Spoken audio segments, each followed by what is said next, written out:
Étienne Klein, vous êtes physicien et philosophe des sciences. Votre pratique du sport comprend des sports qualifiés d'extrêmes, comme l'ultra-trail, c'est-à-dire des courses en milieu naturel sur de très longues distances. En fait, moi, j'ai commencé le sport enfant, comme presque tous les enfants, par le football. J'ai joué jusqu'à l'âge où on était minime à l'époque, je crois que c'est 10 ans. Je courais vite, c'est ce qu'on disait en tout cas, mais je n'avais aucune discipline de la position ou du poste. Bon, et j'ai passé quelques années donc à pratiquer ce sport, puis je suis venu à la natation. Et là, j'ai eu un accident à l'école, on m'a cassé un tympan de façon plus ou moins volontaire, donc j'ai pas pu mettre la tête sous l'eau pendant des années. Et je suis passé à l'athlétisme sur piste. Donc 3 sports dans lesquels il y a des contraintes assez fortes, un lieu particulier, des règles. Et j'en suis venu ensuite à la gymnastique, parce que mes frères en faisaient beaucoup. Et la gymnastique, c'était quand même très contraignant. Il y avait une musique militaire qui accompagnait chaque changement d'appareil. Il y avait des compétitions assez souvent. Et un jour, je suis arrivé à une compétition avec un uniforme qui n'était pas exactement celui qui était exigé. J'avais un Bermuda au lieu d'un short. J'étais disqualifié, de avoir 15 ans, et j'ai arrêté le sport. C'est-à-dire le fait qu'il y ait des règles aussi arbitraires avait provoqué en moi une réaction d'hostilité radicale. Et je suis revenu au sport bien plus tard, vers l'âge de 22 ans, quand j'étais étudiant, et je me suis mis à courir. Plutôt sur des longues distances. J'ai fait les 20 km de Paris au moment où cette mode commençait d'apparaître. Et je me souviens que le 15e kilomètre, j'étais tellement à l'aise que je m'arrêtais en me disant c'est pas possible, je vais m'effondrer bientôt. Donc je ralentissais, je m'arrêtais même parfois pour être sûr de terminer. C'est comme ça que j'ai pris le virus.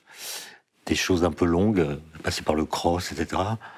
Et puis finalement par l'alpinisme. C'est-à-dire des sports où il n'y a pas trop de règles, il n'y a pas d'arbitre, il n'y a pas de terrain artificiel, et où il n'y a pas de solution de repli. C'est-à-dire si on a en alpinisme par exemple, même si on a un souci physique, il faut se débrouiller pour arriver au refuge sans qu'il y ait possibilité d'interrompre le match, comme ça se fait dans beaucoup de sports collectifs. Et le fait d'avoir des sports dans lesquels on s'engage, en fait, on s'engage dans une sorte d'aventure, et non pas dans un jeu, ça m'a toujours plu. D'autant plus que dans les sports, disons, d'endurance, moi je dirais pas d'extrême, parce que c'est simplement de l'endurance, on a la possibilité, quand on n'est pas vraiment un sportif, parce que moi je suis pas vraiment un sportif, je suis pas très costaud, je suis pas... Quand j'étais à l'école, on m'a jamais dit que j'avais un avenir de sportif. Mais quand on choisit des sports d'endurance, comme le vélo, etc., on voit que ça n'est pas vraiment une affaire de corps. En tout cas, ça n'est pas qu'une affaire de corps. Il y a autre chose qui se joue dans le rapport à soi, dans le rapport au temps, dans le rapport à l'effort, à la continuité de l'effort, que je trouve philosophiquement intéressante. Je ne dis pas que c'est la seule explication de cet intérêt pour les sports d'endurance, parce qu'en fait, la vérité, c'est que sans trouver des justifications philosophiques, j'adore ça. C'est-à-dire que moi, j'adore la montagne, enfin, j'adore être en montagne, et donc plus j'y suis longtemps, et mieux ça va. Quand tout va bien, évidemment. Mais je ne pourrais pas m'entraîner en salle, par exemple. J'ai besoin de m'entraîner dans des lieux qui sont inspirants, qui ne sont pas des lieux ordinaires, et c'est le déploiement de l'effort dans un contexte qu'on apprécie et qui parfois peut atteindre au sublime, qui fait l'intérêt de l'opération. Mais c'est pas la performance. L'ultra-trail, c'est tout de même une course dure, c'est une course en milieu naturel et de très longue distance. C'est moi, plus je vieillis et plus je découvre les sports pour lesquels je suis fait. Hein. Je fais tout à l'envers. L'histoire de l'ultra-trail, pour moi, c'est quelque chose d'assez particulier. C'est comme l'alpinisme. Rien ne me destine à l'alpinisme. Je suis d'une famille qui ne fréquentait pas la montagne. J'ai pas de personne dans ma famille qui a un rapport quelconque avec l'altitude et les exploits qu'on peut y accomplir. Simplement, je me disais, mais à ma portée, il y a la randonnée. Donc je faisais de la randonnée autour de Chamonix avec des amis. Puis de temps en temps, on voyait des alpinistes qui descendaient du Mont Blanc. Et moi, je les considérais comme des extraterrestres. C'est-à-dire comme des gens qui faisaient des choses qui n'étaient absolument pas dans le champ de mes expériences possibles. Je suis venu à l'Ultra Trail 20 ans plus tard. Par hasard, j'étais à Chamonix, je descends d'une montagne. C'était à la fin août. Et je vois que dans la ville, il y a beaucoup de gens, une sorte d'effervescence un peu électrique.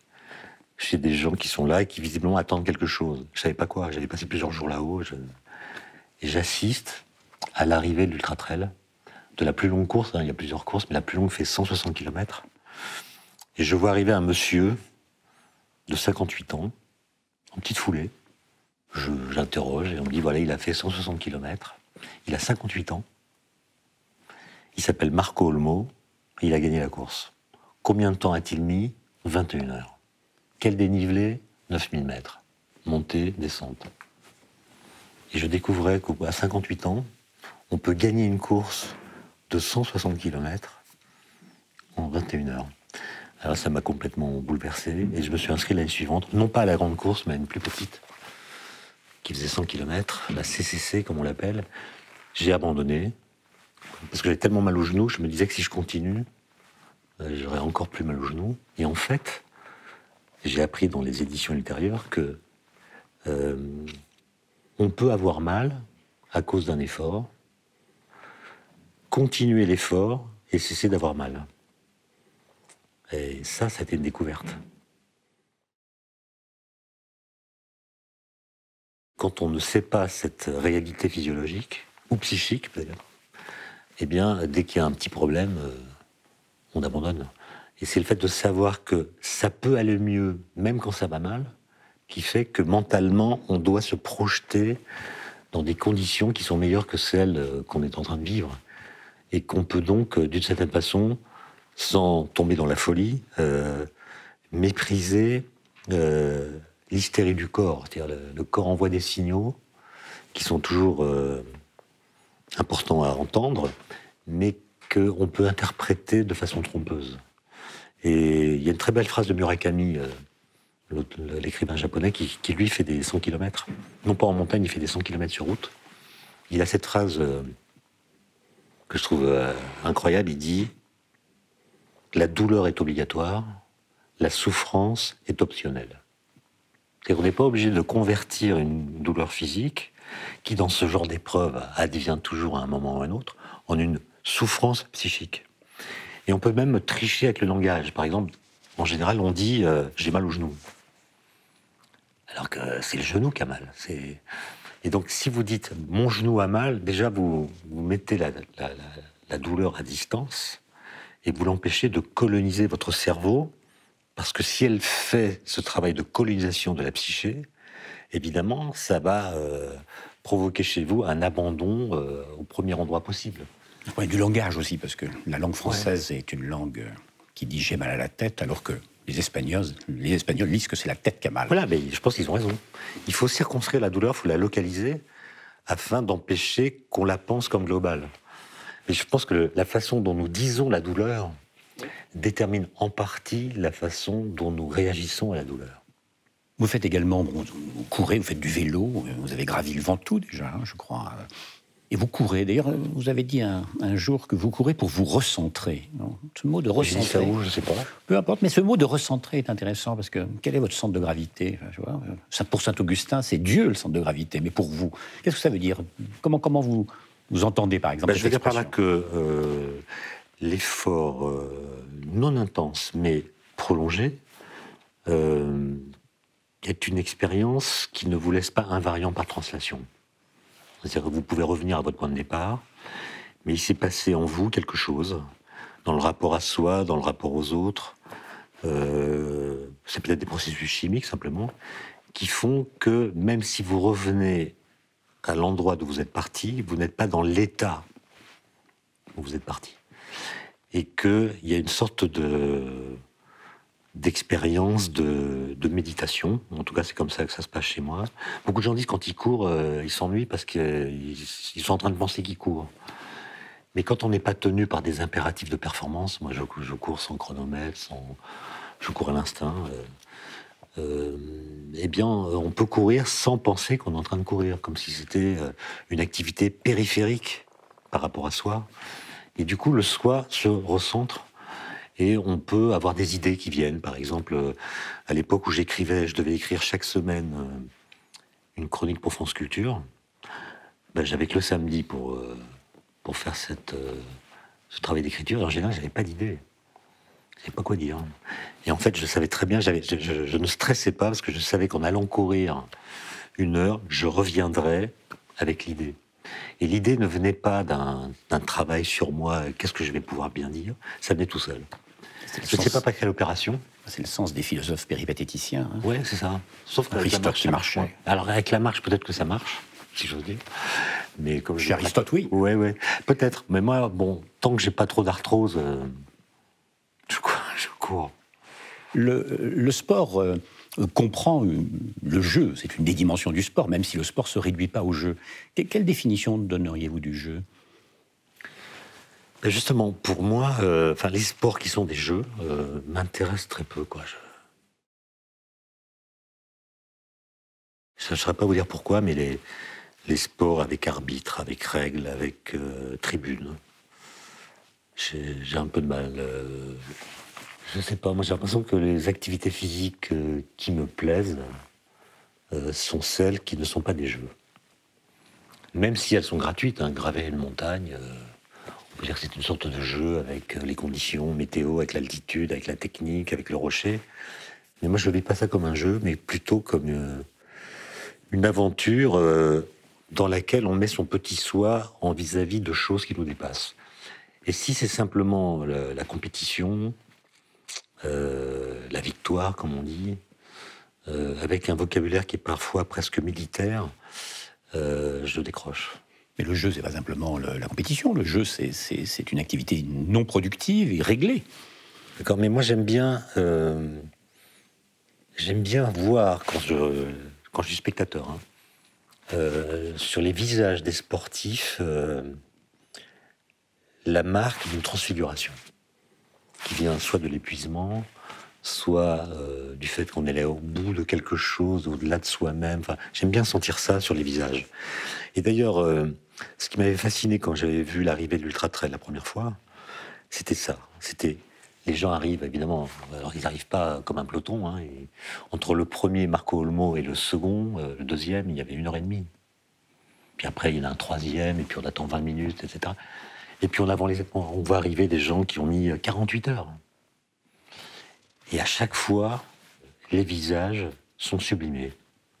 Je dirais même sublimes. Les gens portent dans leur visage, dans leurs expressions, dans leur fatigue, en même temps une forme de rayonnement qu'aucune autre activité humaine ne peut produire. En tout cas, c'est l'impression que j'ai.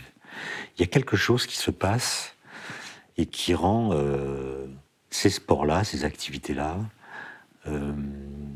proche de l'extase, là. Proche de l'extase. Enfin, d'une forme de sorte d'exploit presque mystique. C'est ça qui fait pleurer les gens, quand même. Hein. Pourquoi les gens pleurent à l'arrivée ? Parce qu'on assiste à quelque chose qui porte l'individu au-delà de ce qu'il croyait être ses limites. Hein. Et c'est ça qui est chouette, c'est que quelqu'un comme moi, bâti comme je suis, ne devrait pas pouvoir faire des courses comme ça. Et pourtant, je les fais quand même. Donc voilà, je fais des trucs que je ne devrais pas faire. C'est comme si j'étais transgressif par rapport à mes capacités naturelles, si je veux dire. Vous êtes philosophe, donc vous avez lu tout Spinoza. Tout, bien sûr. Mais dans l'éthique, il y a ce texte que je trouve absolument génial de Spinoza, qui s'intitule « Que peut le corps ?» Et pour s'opposer à Descartes et au dualisme, il dit on ne sait pas, parce que le couplage entre... il appelle ça l'esprit, mais on pourrait appeler ça le mental, et le corps est complètement inconnu. Les somnambules font des trucs qu'on a du mal à comprendre, et donc on ne sait pas ce que peut faire un corps donné. Et Deleuze, commentant ce texte, dit « Ce que peut ton corps, ça n'est pas ce qu'il peut en tant que corps, c'est ce que tu peux toi. » Autrement dit, je peux faire des choses que mon corps ne peut pas faire. Et ça, pour moi, c'est la clé de l'affaire. Et en 2012, pour la première fois, les Jeux paralympiques ont été diffusés intégralement comme sont les Jeux olympiques. Et moi, je me souviens, j'avais regardé ça, c'était à Londres, en étant, c'est rare, hein, incapable de me détacher de l'écran. Parce qu'on voit ce que font ces gens qui ont ce qu'on appelle des handicaps, mais qui font toutes sortes de choses que leur handicap ne devrait pas leur permettre de faire. Par exemple, je me souviens d'un sauteur en hauteur qui était unijambiste. Il avait la jambe coupée là, vraiment au plus haut, donc aucune prothèse possible. Et il demande à ce qu'on mette la barre à 1,76 m. Bon, le nombre de bipèdes qui sont capables de sauter à 1,76 m est quand même en proportion assez faible. Et lui, il arrive avec ses béquilles, il se met presque sous la barre, la regarde, il lâche les béquilles, il regarde la barre avec une sorte de haine, de défi dans le regard, il se donne des claques, etc. Et sans faire d'appel, hein, parce qu'il n'a qu'une jambe, il saute 1,76 m en roulé comme ça. Il saute quasiment sa taille en étant unijambiste. Ce que peut ton corps, ça n'est pas ce qu'il peut en tant que corps, c'est ce que tu peux toi. Et ça, on peut revenir. Tout à l'heure, vous avez dit que vous dérangez un peu la manière que la langue française a d'être dualiste, d'une certaine manière. J'ai mal au genou. D'autres langues ne le sont pas. En fait, vous êtes résolument moniste. La distinction du corps et de l'esprit, ou de l'âme et du corps, pour parler comme les Grecs, par exemple, est-ce que pour vous, c'est quoi? C'est une pure fiction? Moi, je suis d'accord avec vous, sauf que je préciserai que c'est à temps partiel et de façon non cohérente. Si vous prenez une course que j'ai faite qui s'appelle la TDS, qui est une des 3 courses de l'Ultra Trail, ça fait 122 km, c'est une course assez technique. Il y a des passages la nuit, parce que pour des gens comme moi, c'est 30 heures de course, donc la nuit, on est dans un passage un peu délicat, où il y a des cordes fixes, etc. Mais dans cette course, moi je dirais qu'il y a philosophiquement 2 phases. Il y a une première phase qui est moniste, qui est en fait spinoziste, c'est-à-dire il y a le corps et l'esprit qui sont en symbiose et ils sont dans le même projet, et tout ça va de pair, si j'ose dire. Et puis les kilomètres et les dénivelés s'accumulant, au bout de, je sais pas, ça dépend évidemment, mais au bout d'une quinzaine d'heures, il y a quand même un peu de fatigue qui se fait sentir. Et là, on sent une dissociation. On sent une dissociation entre, disons, l'esprit et le corps.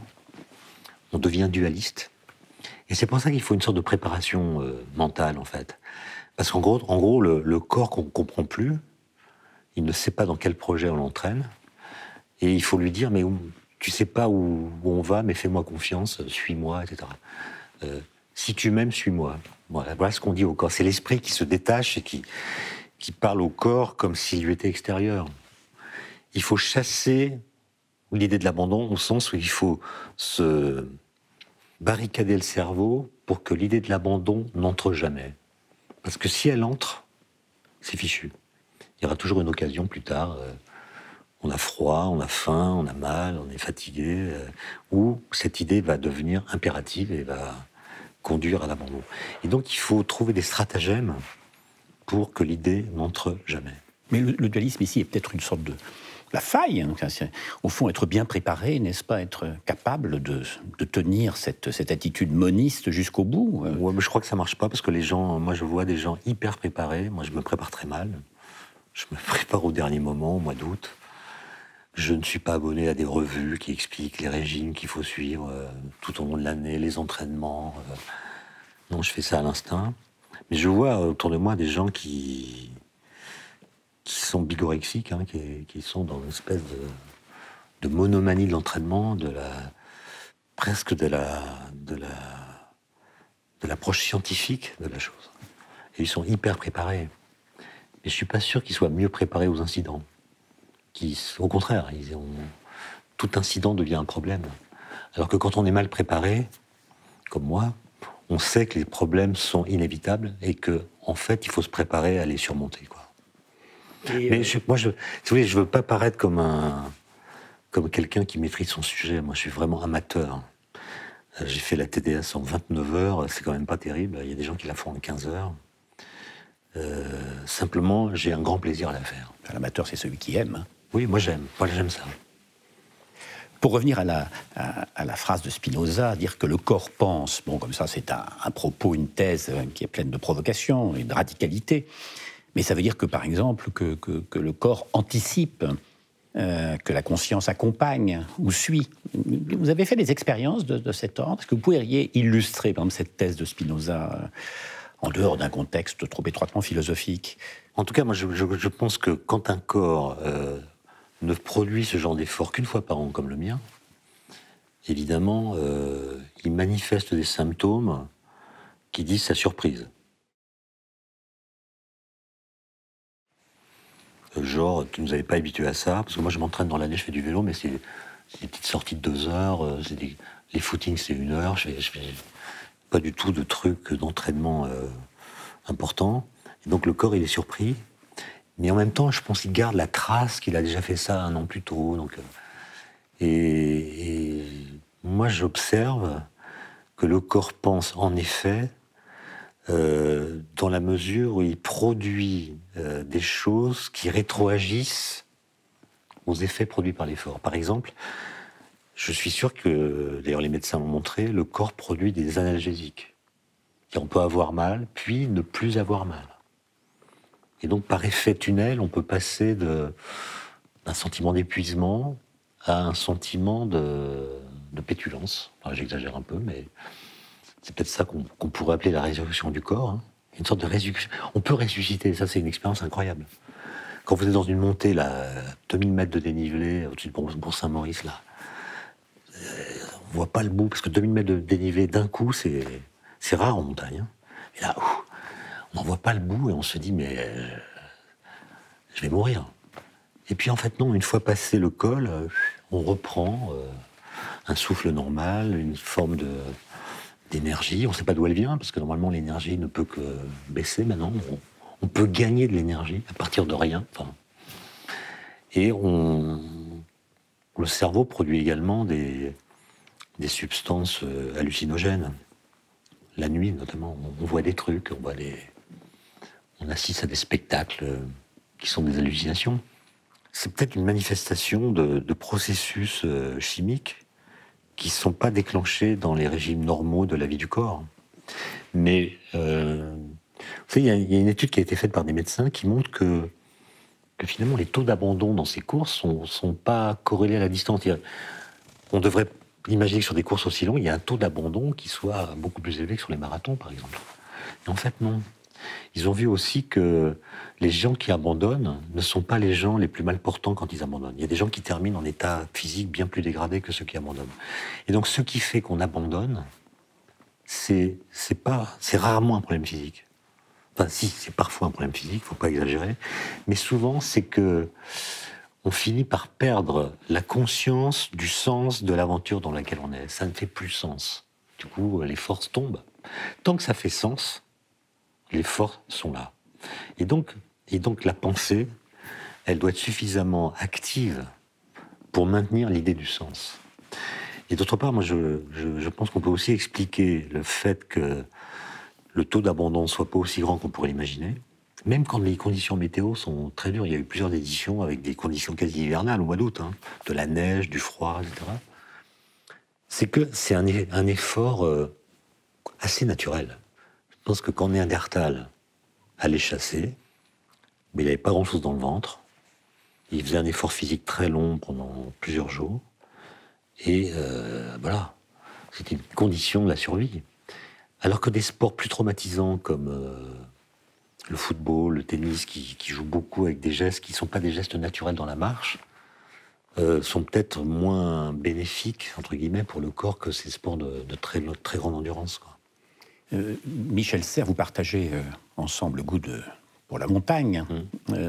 Donne l'exemple, par exemple, du corps qui trouve la prise avant même qu'on ait conscience de cela. Donc il y a l'anticipation, c'est peut-être quelque chose dont on fait l'expérience, contre d'ailleurs les thèses dualistes les plus fixées. Quand vous prenez l'exemple de l'escalade, j'ai un peu pratiqué aussi, par les alpinistes, il y a toujours des parois qui réclament une technique de varap à un endroit ou un autre de l'ascension.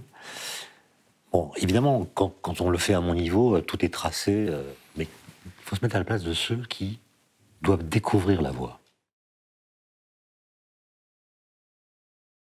C'est comme une démonstration mathématique. Tant que vous n'avez pas le résultat, vous devez chercher. Il y a de grandes similitudes entre le processus de recherche en mathématiques et le processus de la varap. D'ailleurs, il y a beaucoup de mathématiciens qui font la montagne, peut-être pour ces raisons-là. C'est qu'une fois qu'on a trouvé le passage, il devient facile, mais tant qu'on ne l'a pas trouvé, il est un problème, quoi. Et donc, il faut inventer quelque chose, il faut inventer un itinéraire, il faut apprendre à dépasser les obstacles, comme on le fait dans la recherche mathématique, mais aussi physique. Moi, je suis frappé par le fait que... Bon, c'est simplement un fait, maintenant il faut l'interpréter, c'est quand vous regardez les pères fondateurs de la physique quantique, donc dans les années 20, Heisenberg, Dirac, Schrödinger, Einstein quand il était plus jeune, sont des gens qui tous pratiquaient la montagne, Fermi en Italie, etc. La montagne à assez haut niveau. Et donc la question que je me pose, c'est que est-ce que c'était la mode de l'époque? Est-ce que c'était un effet de leur culture? Ou est-ce que c'est parce qu'il y a une sorte de relation cachée entre la pratique de la physique théorique et l'alpinisme? Donc on pourrait inverser la question et se demander, est-ce que la physique quantique serait née si l'Europe avait été plate, sans relief? Parce qu'il s'est passé beaucoup de choses dans ces montagnes. Fermi testait ses futurs recrues en les emmenant dans les Abruzzes ou d'autres montagnes italiennes. Il leur posait des questions, il leur faisait subir des tests psychologiques, il vérifiait leur compatibilité d'humeur, etc. Donc la montagne était une sorte de laboratoire. Et Einstein a écrit des textes assez jolis en montrant que l'édification d'une nouvelle théorie physique, comme il l'avait fait pour la relativité par exemple, ressemble à une randonnée en montagne. C'est-à-dire que on part d'un endroit, on arrive à un autre endroit depuis lequel on continue à voir l'endroit d'où on est parti, mais le point de vue a complètement changé, la lecture de la topographie est bouleversée, et là, de nouvelles idées peuvent surgir. Et c'est ce qu'il a pratiqué lui-même. C'était pas un grand sportif, Einstein. Mais il a quand même inventé un truc qui a à voir avec le sport, si on peut dire, en tout cas avec le corps. C'est qu'Einstein a inventé des expériences de pensée dans lesquelles il met en scène son propre corps. Il imagine son corps dans des situations que nous pouvons imaginer, mais que nous ne pouvons pas réaliser. Par exemple, à 15 ans, c'est quand il s'imagine à cheval sur un rayon de lumière. Donc, je suis à cheval sur un rayon de lumière, sauf que je suis dans la position d'un surfeur sur une vague, puisque la lumière est faite d'ondes électromagnétiques. Qu'est-ce que je vois? Je vois une onde qui ne bouge pas, puisque je suis à cheval sur elle et que j'avance avec elle. Un surfeur, il voit la vague qui est devant lui, et elle ne bouge pas par rapport à lui, ni celle qui est derrière lui. Donc, je vois des ondes immobiles, des ondes stationnaires, comme on dit. Or, il a 15 ans, et il sait déjà qu'il n'y a pas de solution des équations de Maxwell de l'électromagnétisme qui correspondent à des ondes stationnaires. Donc, il met son corps dans une situation qu'il peut imaginer et dont la physique lui dit qu'elle n'est pas possible. Qu'est-ce qu'on fait de ça? Et un peu plus tard, quand il a quel âge? En 1907, il a 28 ans. Il fait une expérience décisive dont il dira qu'elle sera la plus heureuse de sa vie. Ça va le mener à une nouvelle théorie de la gravitation. Il imagine que son corps est en chute libre. Et il comprend que si son corps est en chute libre, il ne sent pas son poids. Parce que quand vous tombez, évidemment c'est sous l'effet de votre poids. Mais comme tous les corps tombent à la même vitesse, comme l'a montré Galilée, si je sors mon portefeuille de ma veste alors que je suis en train de tomber, je le lâche, et par rapport à moi, il ne tombe pas puisqu'il tombe comme moi. Donc la cause de ma chute est la gravité, mais l'effet produit par cette cause qui est ma chute annule la cause qui me fait chuter. C'est pas clair. Et il va énoncer le principe d'équivalence qui va le mener... Bon bref, après ça devient de la physique, je ne vais pas en parler, mais ça l'amène à la relativité générale 8 ans plus tard, qui est une nouvelle théorie de la gravitation, qui est directement née de cette expérience corporelle qu'Einstein a imaginée à partir d'une lecture des équations de Newton. Et même avant la physique quantique, Pascal est bien allé en haut du Puy de Dôme pour vérifier ce qui est un effort la théorie non négligeable, absolument. Oui. Oui. Non, alors après, il y a la montagne comme lieu d'expérience. Pour les rayonnements cosmiques, pour des mesures de pression, pour toutes sortes de mesures topographiques. D'ailleurs, les premiers conquérants du Mont Blanc, Saussure et autres, ont monté des laboratoires. Il y a eu le laboratoire des cosmiques à Chamonix, qui a servi à beaucoup de choses. Et donc, il y avait l'idée que plus on allait haut, et plus, finalement, on se rapprochait de la vérité. Et le drame de la physique, vous savez, c'est que avant, on grimpait sur les montagnes pour détecter les rayonnements cosmiques, puisque plus on est haut et plus l'intensité de ce rayonnement est importante. Donc il fallait grimper. Et aujourd'hui, on fait des expériences de précision qui réclament qu'on se protège du rayonnement cosmique. Et donc, on va dans des grottes, comme au Grand Sasso en Italie, à Modane, où il y a 1000 mètres de roche au-dessus de la grotte qui absorbent le rayonnement cosmique, de sorte que dans la grotte où on est, il n'y a plus de rayonnement parasite, et on peut faire des mesures sans bruit de fond, quoi. C'est une progression dans la précision et une régression dans l'existence des physiciens. Dans le livre que vous avez écrit avec Johnny Wilkinson, le rugbyman, qui a été bouleversé, dit-il, par la physique quantique, vous avez défini le sport de haut niveau comme le pari qu'on peut démontrer l'impossibilité de l'impossible par le réel. Oui. Alors que la physique, au contraire, il s'agirait d'expliquer le réel par l'impossible. Oui, ben, en fait, l'idée, c'était de croiser le regard d'un physicien passionné par une discipline, par un pratiquant de cette discipline, professionnel passionné par la physique. Et donc, s'agissant de Wilkinson, passionné par la physique quantique, et rugbyman, l'idée, c'était de mettre en face de lui Albert Fert, prix Nobel de physique, qui a joué comme international de rugby quand il était jeune, élève à l'école normale. Et donc, il avait accepté, puis il a eu un empêchement, et on m'a proposé de le remplacer, alors que je n'ai jamais joué au rugby, je ne pourrais jamais jouer au rugby, j'ai trop peur des chocs. Bon. Donc, j'ai eu des cours accélérés à propos des règles du rugby. Et ce qui m'avait inspiré cette remarque, c'est que, moi j'aime bien dire, en citant Alexandre Coiré, que le pari de la physique moderne, celle qui naît avec Galilée, c'est qu'on peut expliquer le réel empirique par l'impossible. C'est-à-dire que les lois physiques, en fait, contredisent l'observation. En tout cas, obligent à la réinterroger, à la réinterpréter. L'observation nous montre que les corps lourds tombent plus vite que les corps légers. La loi de la chute des corps nous dit que tous les corps tombent à la même vitesse. Donc la loi contredit l'observation et oblige à faire la part des choses entre ce qui revient à la gravité, qui elle fait tomber tous les corps à la même vitesse, et ce qui revient à d'autres forces, résistance de l'air, poussée d'Archimède, qui sont responsables de la différence observée de chute entre les corps lourds et les corps légers. Et donc les lois physiques sont des lois dont l'énoncé, lorsqu'on l'entend pour la première fois, semble impossible. Et les sportifs de haut niveau, il démontre l'impossibilité de l'impossible par le réel. C'est-à-dire, on pourrait dire finalement, escalader la face sud de l'Annapurna en 29 heures, c'est impossible. On voit le dénivelé, on voit le parcours. Et puis un jour, il y a un monsieur qui s'appelle Ulrich Teck, il monte l'Annapurna face sud en 29 heures. Donc il a montré, par le réel, que cet impossible supposé ne l'était pas. Et du coup, ça fait que le sport, défini ainsi, devient l'image renversée de la physique. Vous venez de parler d'Alexandre Coiré, qui parlait du passage d'un monde clos à un univers infini. Le progrès, c'est aussi le passage d'une conception de l'homme antique, médiévale, l'homme qui devait accomplir ses virtualités, à l'idée d'un dépassement de soi.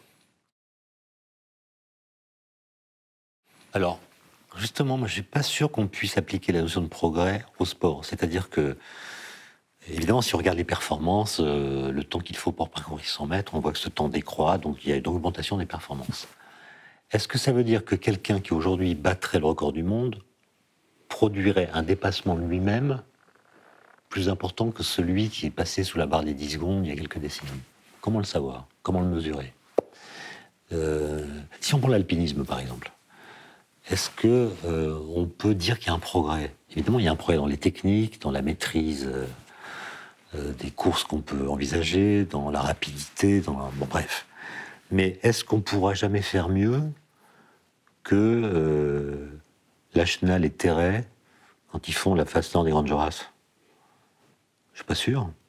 D'ailleurs, j'avais vu un film en Suisse, à la télévision suisse romande, de 2 jeunes guides de Zermatt qui partaient faire la face nord de l'Eiger, qu'ils connaissent par cœur, enfin par cœur, ils les connaissent très bien, ils y emmènent des clients régulièrement, mais ils ont voulu la faire avec le matériel de la première cordée qui a réussi cette ascension, avec les 4 Allemands et Autrichiens qui ont eu d'ailleurs la mauvaise idée de mettre le drapeau nazi au sommet après l'ascension, mais ils avaient leur matériel, voilà. Et ben, ils en ont drôlement bavé. Pas de pointe avant au crampon, des piolets qui pèsent 15 kilos et qui ne sont pas du tout adaptés. Ils ont réussi, mais très difficilement. Et à la fin de leur expérience, ils disaient que eux étaient débarrassés du souci de trouver la voie. Mais que si ils avaient dû avoir ce souci en tête, ils n'y seraient jamais arrivés. Alors qu'ils étaient des professionnels de la montagne. Donc, comment mesurer un éventuel progrès dans ce secteur-là ? Moi, je ne suis pas sûr qu'on puisse le faire. Et par exemple, comparer les performances des amateurs d'autrefois aux performances des professionnels d'aujourd'hui, est-ce que c'est équitable ? Est-ce qu'un amateur des années 20, Ladoumec par exemple, était moins méritant, en retrait par rapport aux performances aujourd'hui quand on les mesure à partir de ce nouveau critère ? Je sais pas. Enfin, la manière dont les Grecs, par exemple, concevaient les exercices physiques, le marathon, ça n'était pas dans la perspective d'un dépassement de soi, mais d'un accomplissement de soi. Je veux dire, c'est la conception d'Aristote, ce qui est en puissance et en acte. Ouais. Donc, réaliser son être, de tendre vers sa finalité. Est-ce qu'il n'y a pas dans la pensée moderne, à la mesure de cet infini qui s'ouvre, à la fois l'univers et pour l'homme, est-ce qu'il n'y a pas une sorte d'ouverture vers la performance comme logique implicite ? En tout cas, quand on fait une course comme l'Ultra Trail, alors qu'on n'est pas préparé, on n'est pas prédestiné à faire ça, on a l'impression, en l'ayant fait, d'avoir découvert une dimension de son être. Ça, c'est une sorte de sentiment assez fort, qui d'ailleurs est, à mon avis, une des clés du succès de l'affaire. C'est-à-dire le fait qu'il y a un tel engouement, c'est que les gens ont envie d'être responsables d'une performance, en guillemets, qu'ils accomplissent, et qui vient simplement d'eux-mêmes. On échappe à toutes les injonctions de la société, du chef, de la hiérarchie, du travail. On fait quelque chose dont on est intégralement responsable. Ce qui d'ailleurs produit pendant la course un sentiment tout à fait bizarre. C'est alors même qu'on est en train de vivre une expérience très contraignante, au sens où c'est la montagne, il ne faut pas oublier de se nourrir. Parfois, l'estomac, au bout de 16 heures, ça ne marche plus très bien. Il faut boire, il y a le froid, etc. C'est un milieu, c'est une expérience où les contraintes sont très nombreuses, et pourtant, on se sent parfaitement libre. Moi, pas de téléphone, on ne va pas te déranger. C'est une expérience où moi, personnellement, je me sens absolument libre. C'est paradoxal. Et en effet, on pourrait dire que dans cette aventure, on atteint son être. Mais je crois qu'il faut être prudent, parce que le risque apparaît de se définir par ça. Et de se définir comme finisher de l'Ultra Trail. C'est ma définition ontologique. Et non, on a fini un Ultra Trail, on l'a fait. Ça n'est vrai qu'au moment où on le fait, c'est pas une définition de l'être. Et donc c'est pas parce qu'on a découvert une dimension inconnue de soi que le fait de l'avoir dépassé constitue votre définition. La conception moderne du progrès, elle fait intervenir aussi la rencontre de la science qui cherche les causes, de la technique qui cherche les effets, l'efficacité, et tout ça dans une perspective émancipatrice. Donc est-ce qu'on ne retrouve pas cette idée d'émancipation dans le sport, par exemple ? Cette idée de libérer des possibilités, insoupçonnées, ouvrir des possibilités. On conquiert des nouveaux territoires, on va dans des endroits où on ne pensait pas pouvoir aller, en termes de performance, par exemple. Et en même temps, j'ai l'impression que la vie de certains sportifs de haut niveau est un enfermement. Mais en même temps qu'une déresponsabilisation, on est déconnecté de la vie sociale, on est pris en charge. Et l'entraînement lui-même, je l'imagine plus ou moins agréable. Enfin, faire des longueurs de piscine, par exemple, sans pouvoir parler, sorte d'isolement, quoi. Ça dure, je crois, plusieurs heures par jour, dans l'eau. Non, mais c'est Pas pour important tout le monde. de mettre en parallèle à la fois un projet émancipateur, qui est le sport dans son idéologie, d'abord anglo-saxonne, est associé à ça. Moi, je pense qu'il est plutôt régi aujourd'hui sur le mode, non pas du projet ou du progrès, mais de l'innovation. C'est-à-dire, moi, je suis frappé par un truc qui vous a certainement pas échappé, c'est la disparition récente dans les discours publics du mot progrès, justement. Ça a été mesuré pendant la campagne présidentielle de 2007. Tous les candidats ont utilisé le mot progrès dans leur discours, évidemment à un rythme variable et dans des contextes variables. Et puis en 2012, plus aucun. Le mot progrès a disparu. Il est remplacé par le mot innovation. Et c'est pas un synonyme. Donc, qu'est-ce qu'on veut dire quand on abandonne l'idée de progrès pour la remplacer par l'idée d'innovation? L'innovation, elle est là pour corriger le présent, alors que l'idée de progrès est là pour construire un futur qu'on a configuré. Quel est le projet associé au sport de haut niveau?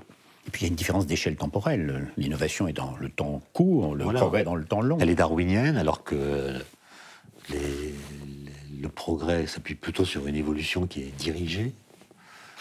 On est dans des registres assez différents. Et l'innovation, elle s'appuie sur l'idée d'un temps corrupteur, un peu comme chez Bacon. Le temps abîme les choses, il faut innover pour empêcher que le monde se défasse. Alors que le progrès s'appuie sur l'idée d'un temps qui construit.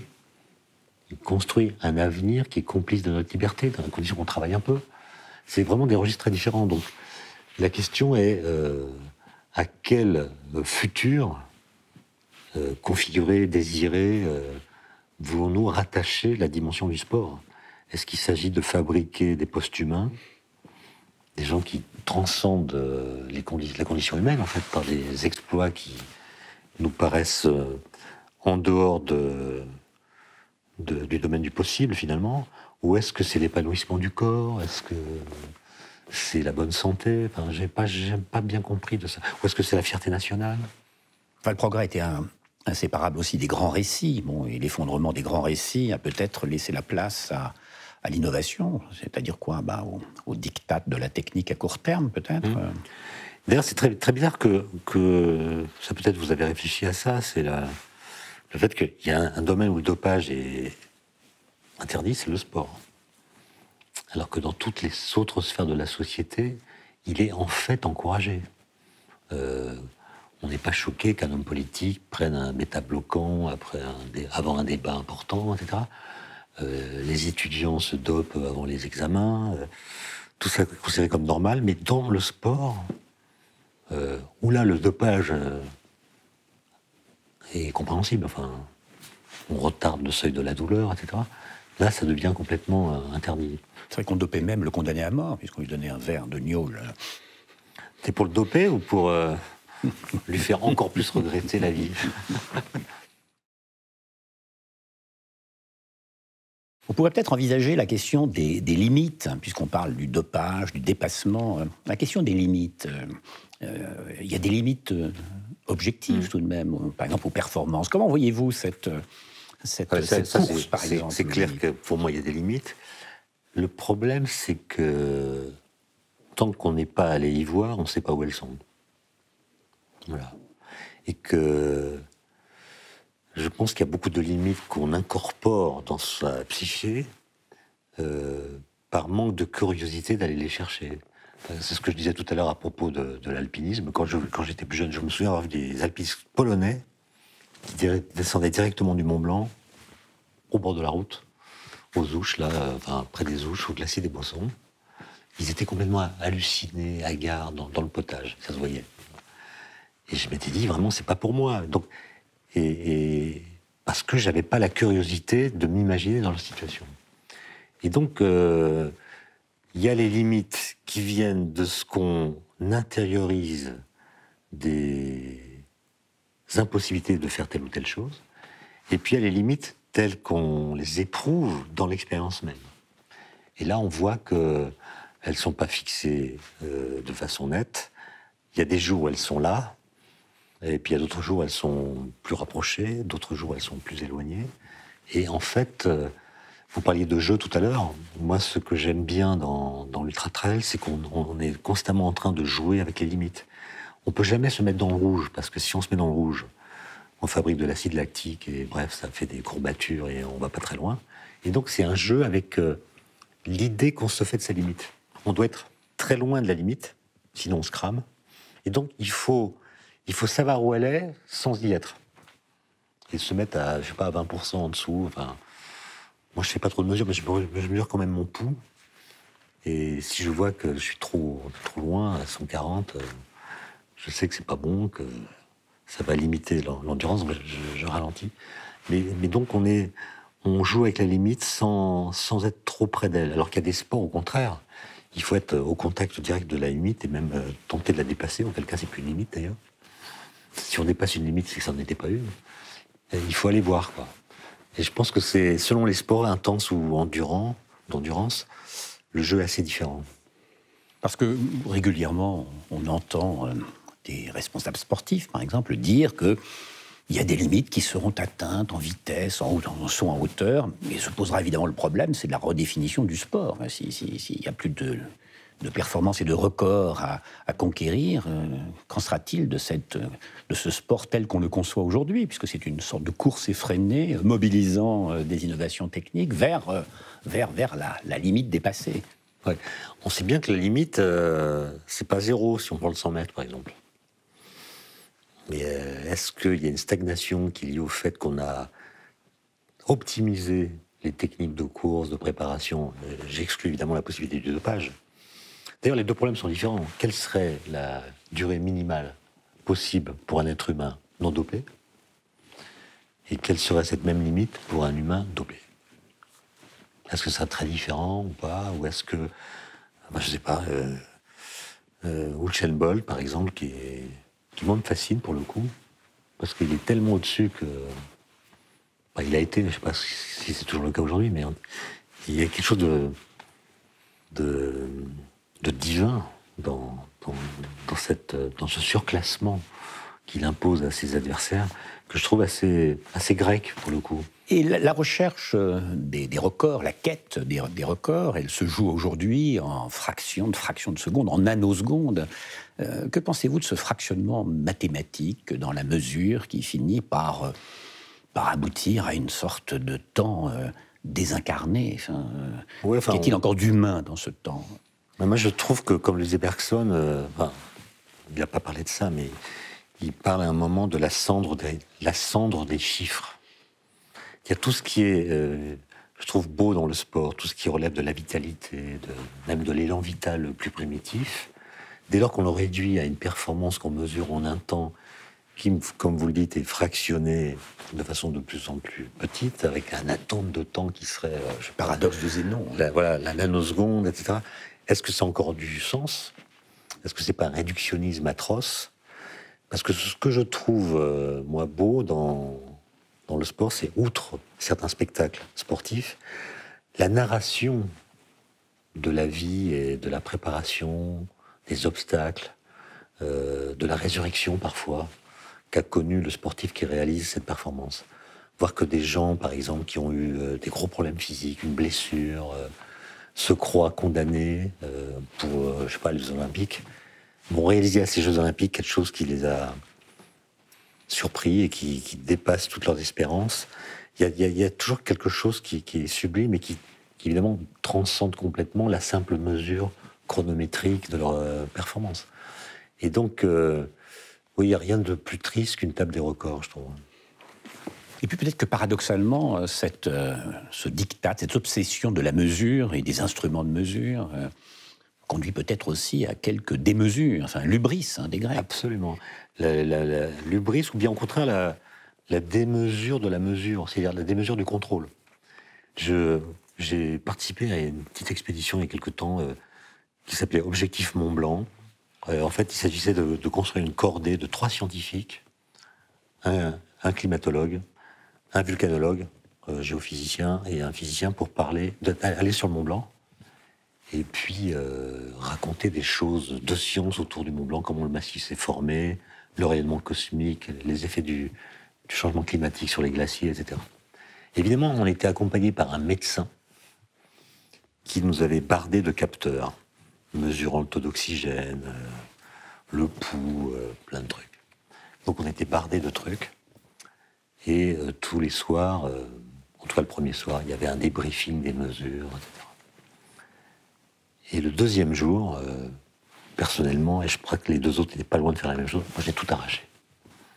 J'ai voulu faire cette ascension sans capteur, sans rien savoir. Et je crois que le fait d'être dans le contrôle de la performance et dans la mesure des effets produits par l'effort, pour l'optimiser, il y a quand même une grosse partie du plaisir qui s'envole. Moi, je peux parler de plaisir parce que je suis amateur. Mais j'imagine que pour un sportif qui est professionnel, qui a donc besoin de gagner de temps en temps pour exister, ça doit être une contrainte très très difficile. Et puis, il ne faut pas confondre, ça c'est quelque chose que vous y insistez souvent, entre le temps et la vitesse. Vous avez une belle expression, vous dites que la vitesse, c'est la doublure métaphysique du temps. Ouais. Or, on a je dirais que le sport de haut niveau, la compétition, a tendance, mais ce n'est pas le seul lieu d'ailleurs, à confondre temps et vitesse. Oui, mais c'est vrai que la vitesse peut produire une sorte de preuve de l'existence. Il y a une densité existentielle qui provient de la vitesse. Enfin, quand vous descendez un col à vélo, les professionnels le font à 80 à l'heure. Hein. Moi, je le fais à moins. Je suis prudent. Mais c'est quand même une grande jouissance. Il y a une jouissance d'aller vite, quand même. Il y a même, paradoxalement, il peut y avoir aussi une tranquillité cinétique. C'est-à-dire, on peut se sentir tranquille du fait qu'on va vite. Et donc, on est débarrassé des soucis d'aller vite parce qu'on va vite. Les gens dans le TGV, par exemple, ils sont beaucoup plus apaisés que dans un bus ou dans le métro. Parce qu'ils savent qu'ils vont vite. Et donc, comme ils vont vite, ils peuvent prendre leur temps. Donc, en d'autres termes, quand on dit donner du temps au temps, la solution, c'est d'aller le plus vite possible. Voilà, comme ça, on est débarrassé du souci de l'urgence. C'est un paradoxe. Paradoxe. Mais je pense qu'il y a une jouissance de la vitesse, il y a une jouissance d'aller vite. Enfin, je pense que c'est incontestable, ça. Et ça, c'est quelque chose qui vous est très, très cher, ce goût de la vitesse, du vertige en montagne, de la vitesse à la bicyclette. Ouais. J'aime bien, je pense qu'il y a un sentiment d'exister qui se renforce quand on éprouve le fait d'être au bord de quelque chose. Au bord. Ça peut être au bord d'un précipice. Là, le vertige, donc. On peut aller au bord d'une limite de vitesse, par exemple, où on est vraiment très responsable de soi. Voilà, moi j'aime bien les activités dans lesquelles on est responsable de soi. On doit faire attention à ses gestes. Moi je suis très maladroit dans la vie quotidienne, c'est connu autour de moi, mais en montagne, il paraît que je suis précis, parce que c'est nécessaire. Mais à vous et aux autres, parce qu'il y a la cordée. Oui, la cordée. Mais la cordée, c'est quelque chose de très beau, non ? Oui. C'est-à-dire, si toutes les relations humaines dans la vie courante étaient des relations de cordée, on peut communiquer sans parler, la tension de la corde dit des choses, quand on se connaît bien, on est responsable de soi et de l'autre, enfin, c'est quelque chose d'assez beau, je trouve. Et je trouve que quand on voit des belles photos de montagne, on voit deux alpinistes sur une arête, par exemple, reliés par une corde, c'est toujours beaucoup plus beau qu'un alpiniste solitaire qu'on voit sur le même parcours. Qu'est-ce que vous pensez de cette devise, plus vite, plus haut, plus fort, qui porte en elle-même quelque chose comme un appel à la performance, au dépassement, peut-être même quelque chose d'un peu arrogant, quant à l'expression anthropocentrée. En tout cas, c'est une sorte de slogan qui a été moteur, c'est le moins qu'on puisse dire. Il y a en fait l'idée sous-jacente que l'humanité n'est pas encore devenue elle-même. C'est-à-dire, l'humanité est invitée à se comparer à ce qu'elle pourrait devenir. Donc c'est l'équivalent du progrès pour les sociétés. Une société, dès lors qu'elle se met à penser le progrès, se met en déséquilibre par rapport à elle-même, puisqu'elle est invitée à se comparer à ce qu'elle pourrait devenir. Et donc elle se met en crise. Parce qu'elle se compare à quelque chose qui est mieux qu'elle n'est, Et donc, elle est mise en déséquilibre d'elle-même par le fait qu'elle se pense pouvoir devenir autre. Et là, c'est pareil. Donc c'est consolant, ça c'est votre idée de... Non, on est invité à devenir une humanité qui saute plus haut, qui court plus vite, etc. Mais dans cette opération, qu'est-ce qu'on fait de ceux qui courent pas vite? Moi, je pense que là, il y a les prémices des problèmes qu'on se pose aujourd'hui à l'égard du transhumanisme. C'est-à-dire qu'on voit très bien comment la technique, la technologie peut finalement s'hybrider au corps pour faire que le corps humain dépasse la condition humaine, enfin sorte de la condition humaine, vive beaucoup plus longtemps, se débarrasse des soucis liés à la matérialité du corps, dépasse les maladies, etc., même les prévienne. Bon, tout ça c'est très bien, c'est le projet, c'est presque le projet des Lumières, mais confiné seulement à une partie de l'humanité, parce qu'on ne dit pas ça pour tout le monde. Et donc la question c'est, qu'est-ce que ces êtres dont les performances dans tous les domaines sont augmentées par rapport aux nôtres, vont dire de nous? Est-ce qu'ils vont dire nous sommes des post-humains, mais rien de ce qui est humain nous est étranger? Ou est-ce qu'ils vont dire nous sommes des post-humains et les homo sapiens sont des crétins? Donc rien de ce qui est post-humain ne nous est étranger. Voilà, donc ce serait la nouvelle devise. C'est ce slogan qui a été moteur. On voit que quand on le radicalise et qu'on le pousse au bout de lui-même, se met à poser des questions, c'est du genre, est-ce qu'on veut rester dans la condition humaine ou est-ce qu'on veut en sortir finalement? Et on voit que ça se décline dans le sport, comme vous l'avez rappelé, mais ça peut se décliner dans tous les autres secteurs de la vie. Par exemple, est-ce qu'on souhaite que la procréation, par exemple, chez les femmes s'arrête après la ménopause, ou est-ce qu'on veut que des femmes puissent procréer à 65 ans? Bon, oui ou non, etc. Dans tous les domaines, on est invité par la technique à rendre possible des choses qui étaient naturellement impossibles. Et est-ce qu'on accepte tout au nom d'une certaine idée de progrès qui serait indiscutable? Est-ce qu'on fait du cas par cas? Et si oui, avec quels critères? D'un côté, il y a l'augmentation des capacités humaines, l'augmentation, je sais pas, de la durée de possibilité pour une femme d'avoir des enfants, et l'idée de substitution aussi, de remplacer le corps défaillant par la machine. Et là, très clairement, dans la pensée post-humaniste, il parle, par exemple, pour le corps, il parle de la viande. Donc il y a quelque chose qui est très clairement pensé comme la fin de l'humain, entendu en un certain sens. Il y a des discours transhumanistes, Kurzweil et autres, qui laissent entendre que l'homme tel qu'il est, dans la condition humaine telle qu'elle est, il est déjà mort. Il est mort de fatigue. Il faut donc le remplacer. Il est même fatigué d'être lui-même. Et donc il faut le remplacer par un autre être qui sera dopé à la technologie et pour lequel tout ce qui est défaillant sera remplacé ou pallié par des robots, par des objets inertes qui seront placés dans le corps. Et ainsi, on peut espérer transformer le corps humain en une sorte de bateau de Thésée. Bateau de Thésée, c'est-à-dire on change les planches à mesure qu'elles pourrissent, mais c'est le même bateau, il garde son identité, mais il n'est pas fait des mêmes planches. Est-ce que le corps humain, c'est un bateau de Thésée? D'une certaine façon, oui, puisque toutes nos cellules, la plupart de nos cellules sont remplacées selon des cycles assez courts. Je ne les connais pas par cœur, mais ça peut être très court, le cycle de remplacement des cellules du sang ou d'autres organes peuvent être très courts. Et est-ce qu'on peut prolonger cette métaphore jusqu'au point où les fonctions vitales seront réalisées par des objets techniques plus efficaces que les objets naturels. Et puis ça pose des problèmes. C'est non seulement l'accroissement de la ça durée pose de vie, des problèmes, mais aussi la juvénilisation. Ça pose des problèmes et ça n'en pose pas, par exemple. Ça dépend des cas. Par exemple, les pacemakers, c'est déjà ça. Le pacemaker, il vient réaliser mécaniquement ou électriquement des fonctions que le cœur ne peut plus assurer seul. Ça n'a pas posé de problème éthique considérable. Mais il y a d'autres endroits où on sent que ça peut être un bouleversement plus important, plus grave, qui mérite davantage de réflexion. Oui, par exemple, le problème des générations.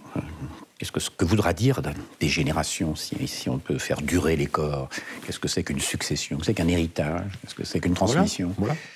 Et puis, il ne faut pas tomber dans le piège de Titon, c'est-à-dire, je ne sais plus cette histoire, c'est un mythe, Titon, dont une déesse est amoureuse et réclame pour lui l'immortalité. Et du coup, le pauvre Titon, il devient adulte, et puis il vieillit, mais au lieu de mourir, il continue de vieillir, il devient une espèce de Locke. Donc, quand on veut une vie prolongée, il faut bien préciser qu'on veut une vie prolongée avec une jeunesse prolongée, et non pas avec une durée de la vieillesse qui deviendrait plus grande. Ces perspectives de développement de la science, c'est pas complètement irréaliste tout ça. Mais il y a une idéologie aussi qui se greffe là-dessus. Qu'en pensez-vous? Comment réagissez-vous? Parce qu'il y a ceux qui réagissent avec horreur. Non, moi, pas avec horreur, mais c'est plutôt une forme de... C'est pas de l'horreur, moi, je suis pas dans la condamnation féroce de tout ça. Bon, il y a des discours qui m'amusent au sens où ils relèvent tellement du hype, comme disaient les Américains, il y a de la promesse pour avoir des sous afin de financer la recherche. Ça me fait plutôt sourire, ça. Non, c'est plutôt un manque d'intérêt pour la possibilité qui nous est donnée de dépasser la condition humaine. Moi, je suis intéressé par la condition humaine. Voilà. Je suis pas sûr d'être capable de la définir. Je suis pas sûr d'être capable de dire où sont ses limites, ni en quoi vraiment elles consistent. Mais ça m'intéresse de pas trop en sortir. Un doublement de l'espérance de vie me passionne pas. Voilà. Ça veut pas dire que je le condamne. Ça veut dire que ça ne m'intéresse pas. Une question plus générale, une question presque d'examen dans de philosophie. De bac. Non, de bac, pratiquement. Non, elle concerne déjà la capacité à maîtriser le progrès, le progrès technique, le progrès scientifique. Est-ce que simplement, quand on parle du transhumanisme ou du post-humain, est-ce que c'est simplement les conséquences d'une sorte de logique scientifique laissée à elle-même et un peu affolée, je dirais même sans ouverture claire sur l'avenir, ou bien est-ce que nous sommes encore capables de maîtriser tout cela? C'est la loi de Gabor. Je pense qu'on a tous le sentiment qu'on n'est plus dans la maîtrise. D'ailleurs, le sens du dicton « on n'arrête pas le progrès » me semble avoir changé en une génération. Quand j'étais étudiant, il me semble me souvenir que le sens de la phrase « on n'arrête pas le progrès » était un jugement moral.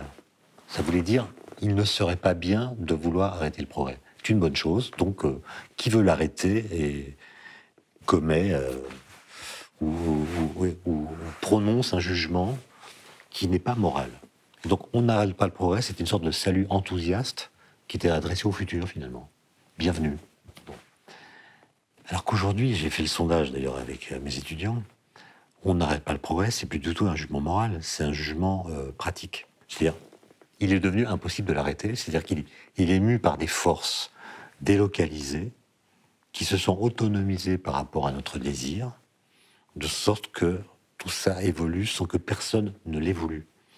Ce qui crée l'ambivalence de notre sentiment à l'égard de l'innovation. À la fois, on la désire parce qu'elle nous sort de notre condition, et en même temps, elle nous fait peur puisqu'on ne sait pas quel monde elle réalise. On n'a plus capacité à l'insérer dans un projet de société ou dans une philosophie de l'histoire parce qu'on ne sait pas où on va. C'est peut-être pour ça d'ailleurs que le mot progrès a disparu. C'est que son usage suppose une philosophie d'histoire qui nous connecte à un futur qu'on est capable de nommer, de dessiner et même de désirer. C'est un mot à usage très récent, d'ailleurs. Ça date... L'innovation ? Non, la notion de progrès, c'est une notion qui date du XVIe siècle. Voilà, bah oui, c'est ça. Oui. 4 siècles, mais c'était comme un mot très structurant de la modernité, qui a été quand même presque une idéologie. Et le fait qu'on abandonne ce mot dit beaucoup de choses sur la façon dont nous pensons notre rapport à l'avenir. Moi, je dirais que entre l'expérience existentielle du sport... moi, j'ai pas l'impression de faire du sport, disons. J'ai l'impression de faire de l'activité physique. Bon. Mais... C'est pour ça que je parlais de performance personnelle. Ouais, voilà. Il y a une certaine poésie dans le fait de voir un coucher de soleil en étant soi-même habité par des hallucinations. Enfin, on est quand même dans des états mentaux qui peuvent être très, très bizarres alors qu'on n'a pris aucune drogue. En tout cas, moi, je prends aucune drogue. Mais je me retrouve dans des états mentaux qui sont pas habituels et qui peuvent être des états de conscience modifiés qui vous font avoir des raisonnements ou éprouver des sensations et des émotions très poétiques. Enfin, c'est assez imprévisible. Bon. On parlait du corps qui invente, etc. Le corps qui produit et qui fabrique des drogues. Il n'a pas besoin de la conscience. Hein. Mais vous voyez, la poésie, elle se dit toujours dans la singularité d'une langue. On travaille sa langue maternelle de telle sorte qu'on arrive presque à sortir du langage et à atteindre une forme universelle. Bon. Les mathématiques, on pourrait dire, c'est l'opposé de ça. Mais en fait, ça se rejoint par le fait que les mathématiques, elles ne partent pas du travail du langage, au contraire, elles essaient de s'émanciper du langage, de sortir du langage pour prôner des formalismes qui, s'étant émancipés de la spécificité du langage, atteignent l'universel. Et je trouve qu'il y a un troisième universel qui vient de ce que ces épreuves physiques très particulières, donc la longue durée, sont évidemment des expériences très personnelles. Chacun vit son truc à sa façon. Mais quand on y discute après avec d'autres coureurs, il me semble qu'on raconte toujours la même histoire. Et moi, je me souviens d'une course que j'ai faite... parce que parfois, on se retrouve avec un autre coureur qu'on ne connaît pas, mais on est au même rythme, donc on va s'accompagner pendant 1 kilomètre. Bon, souvent, c'est un étranger, on ne parle pas forcément la langue. Moi, j'ai fait 80 kilomètres avec un Japonais qui ne parlait pas anglais, qui ne parlait pas français. On n'a pas échangé un mot, mais je pense qu'on se connaît bien.